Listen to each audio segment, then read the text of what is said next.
hearing me?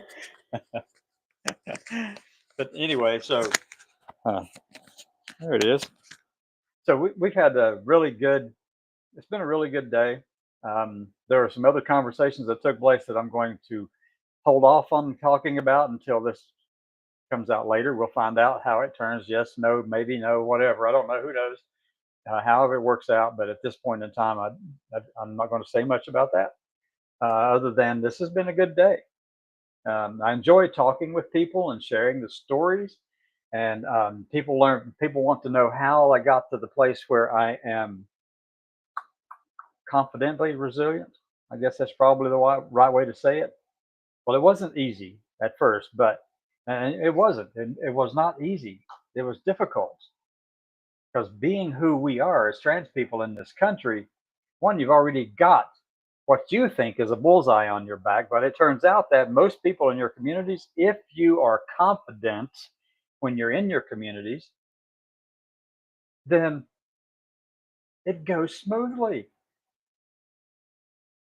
Other people can sense and smell your fear of them, fear of whatever it is. If you have anxiety and fear about dealing with people in your communities because of who you are, whether you're Polynesian and you're coming here and walking around and you got everybody in the hill staring at this person going, "Hey, look at there, there's a Polynesian."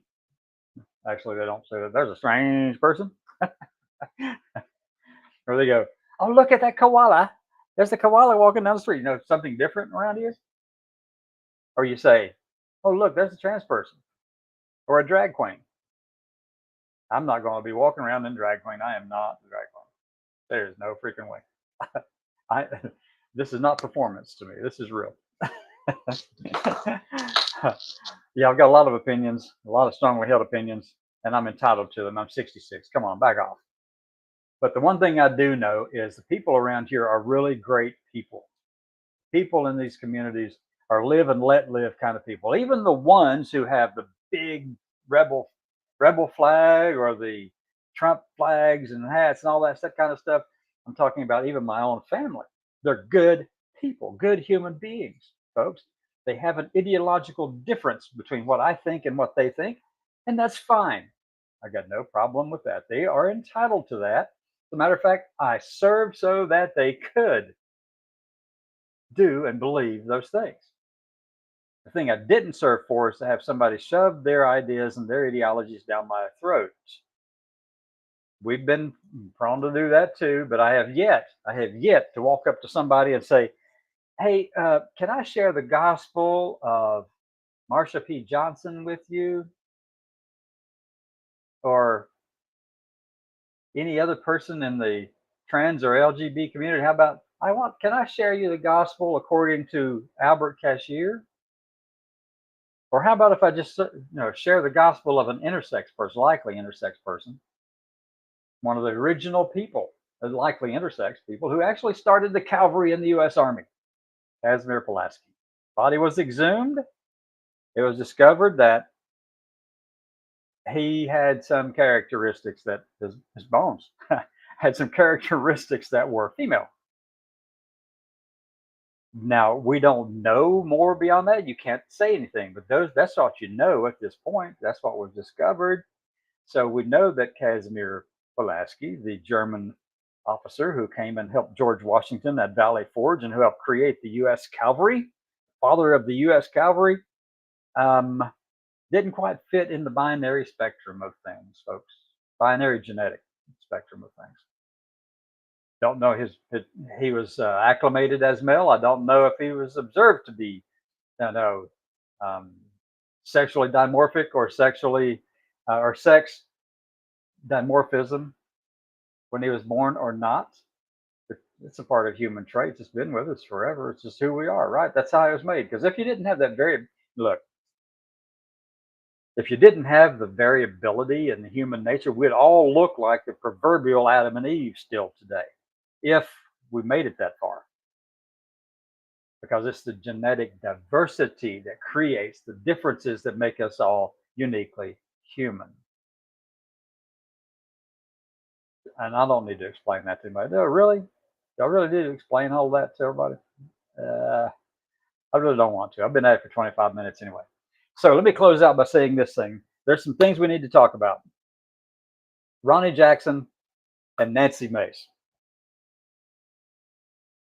Those two yesterday came out and said that trans people needed to be institutionalized, rounded up, and get the care that they need.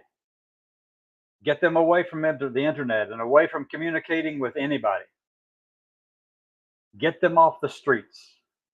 Ronnie Jackson, Nancy Mace, I can see that. She's a political creature. She defended trans people not too long ago, but then she figured out that the political power was with attacking trans people. And she has done that successfully. So she followed in the steps of Ronnie Jackson. Now, Ronnie Jackson is baffling to me. Well, no, let me tell you, it's probably not too terribly baffling. One, he had his Admiral star removed because he was just drunk all the time, as Trump's White House doctor. So he was removed, demoted in rank to captain, and then recently, just last month or so, his rank to admiral was reinstored. He got 1 star back. And then after what he said yesterday about trans people, I really think that the entire thing of calling him anything to do with the military, to have any kind of reason or rational thought to him, went out the window, and he should be demoted all the way back down to E1. You don't villainize another group of human beings just because everybody else is, and you know better, Ronnie Jackson, but you're playing with the people. You're keeping your nose stuck up the White House is behind. So I'm disappointed in this person who is an admiral in the Navy and a representative from Texas. He should know better, and he does. But yet he fell for that in order to gain political position with his current masters. My opinion, I'm sticking to it.